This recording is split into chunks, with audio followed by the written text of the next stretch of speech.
Olá, tudo bem? Espero que todos estejam bem. Vamos para mais um dia de palavra, mais um dia de devocional. Vamos lá?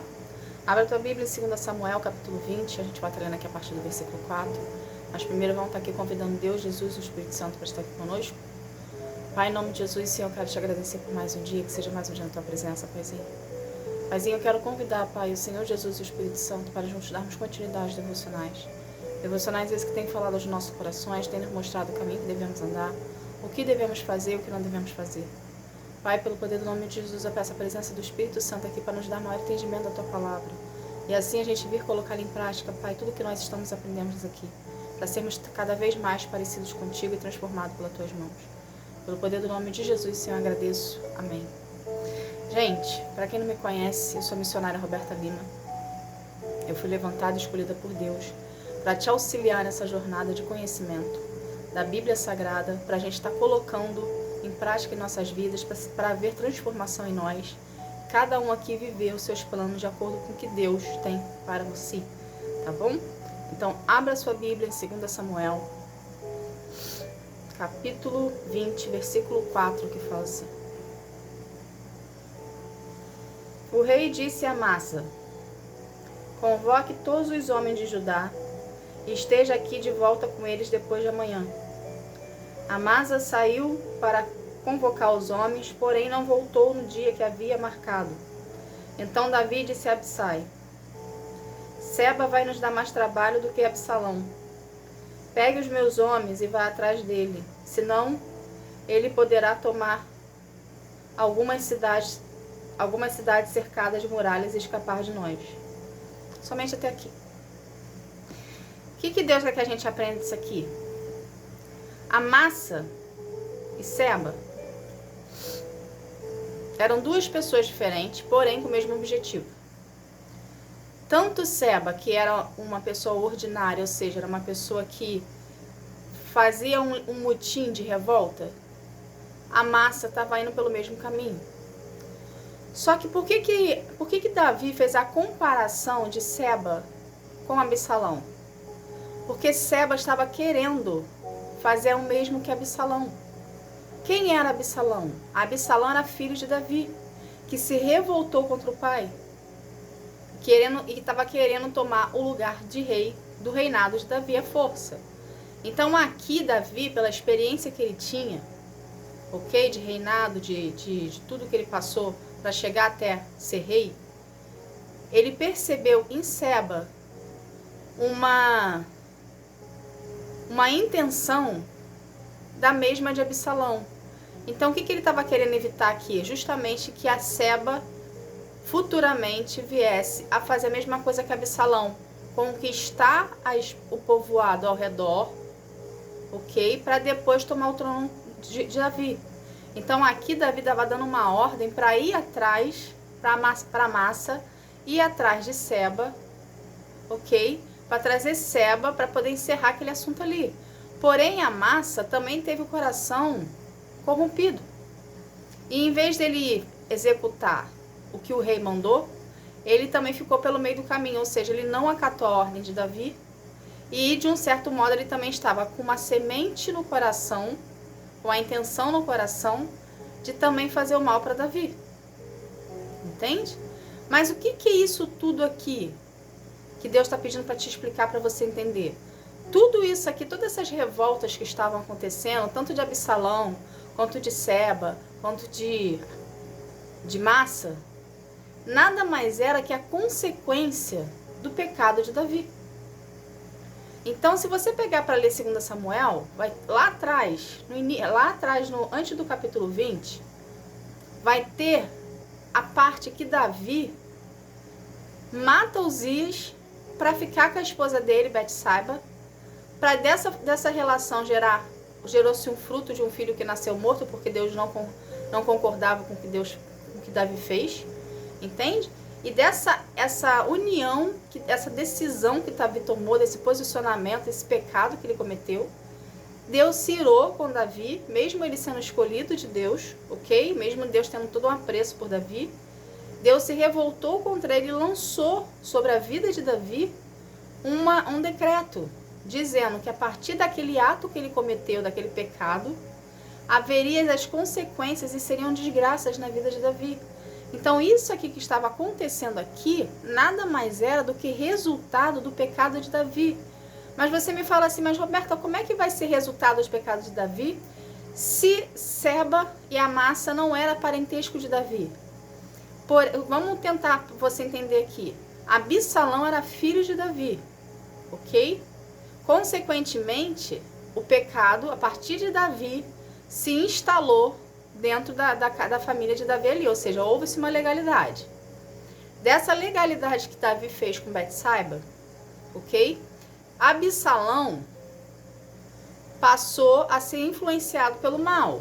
Então, o caráter de Absalão já não era um caráter bom. Consequentemente, a consequência de Davi adentrou na vida de Absalão. E a partir de Absalão, ele passou a ser um exemplo por onde ele passava. Ou seja, ele estava conquistando o povo de Davi ali, por onde ele passava, para ele poder se tornar rei, futuramente pegar o trono do pai. Ok? Esse exemplo que Absalão fez, de se revoltar contra o pai, para poder se tornar rei, serviu de exemplo para muitos em volta dele. Seba e Amassa eram pessoas que conviviam com Absalão. Então, o pecado de Davi lá atrás teve a consequência nas gerações futuras, ou seja, nas pessoas futuras, nas pessoas próximas. Entende? O que Deus quer que a gente aprenda disso tudo aqui? Por que isso tudo foi explicado para você? Vamos lá. O pecado que você comete hoje, na sua individualidade, ok? Você, o ato em si é cometido por você, ok? Mas a consequência do seu pecado recai sobre todos aqueles que convivem com você. Então, da mesma forma que Davi pecou, pegando a mulher do oficial dele e tendo relações com ela ali, e depois mandou matar o oficial para poder ficar com a mulher dele, ok? Esse pecado, ele perdurou sobre a família. Ele recaiu sobre a família de Davi. Então, a desgraça adentrou na família de Davi. Então, hoje você pode estar passando por situações que você não entende por que a sua vida paralisou de uma tal maneira, nada mais dá certo, todo mundo está um contra o outro, está acontecendo revoltas dentro da sua família. Por quê? Porque em algum momento você pecou. E o pecado, ele não recai só sobre você, ou seja, a consequência, ela não recai sobre você, ela recai sobre todos aqueles que te cercam. Entende? Então, o que Deus quer que a gente entenda disso aqui? Não normalize na sua vida, muitos fazem isso, mas não seja você o que faz isso. Não normalize na sua vida pecar, fazer o errado, achar que isso é normal e depois ir lá pedir perdão para Deus. Porque muitas pessoas, tanto do meio cristão quanto pessoas que não têm o meio cristão, se fizeram disso um hábito. Elas pecam, ok? Consciente do que estão fazendo, mas ao mesmo tempo elas também aprenderam, através da doutrina, da religiosidade, que Deus perdoa os pecados. Deus perdoa os seus pecados. Isso é um fato, está na Bíblia. A Bíblia ela é verídica, acontece o que está escrito na Bíblia. Só que tem um porém aqui no meio do caminho. Deus perdoa os seus pecados, se houver arrependimento em você. E mais um fator: você se torna escravo do teu pecado, se você fizer disso um hábito. Ou seja, você peca, aí você tem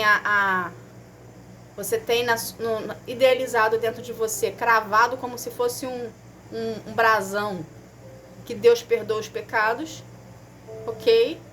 Você pecou, aí você foi lá, se arrependeu, um arrependimento momentâneo, falou com o Senhor, se sentiu que Deus perdoou os seus pecados. As consequências do seu pecado, Ele não vai te isentar. as consequências do seu pecado recairão sobre você e sobre todos aqueles que te cercam. Ou seja, a legalidade que você deu, ela vai se tornar numa cratera, aonde vai englobar todos que estão à sua volta dentro. E a desgraça virá sobre a sua família, sobre você, sobre seus amigos, sobre o seu trabalho, sobre tudo. Entende? É as consequências do seu pecado. Então, o que Deus quer que a gente entenda disso aqui? Que não é para você pecar. E nem fazer disso um hábito. E nem achar que pelo fato de Deus ser perdoador, você pode fazer o que você quiser, que Ele vai te perdoar e você não vai acontecer nada contigo. Errôneo. Entende? É o inferno literalmente querendo fazer você acreditar nisso, mas isso é errado. Deus não compactua com isso. Você se torna escravo dos seus pecados. Porque você tem a doutrina cravada no seu peito, achando que, pelo fato de Deus falar que é perdoador, você pode pecar a hora que você quiser. Entende? Aqui na história, a consequência do pecado de Davi lá de trás recaiu sobre Absalão, que é o filho, que recaiu sobre as pessoas que estão em volta de Absalão, que usaram o exemplo dele como algo bom. Porque o ser humano ainda tem isso.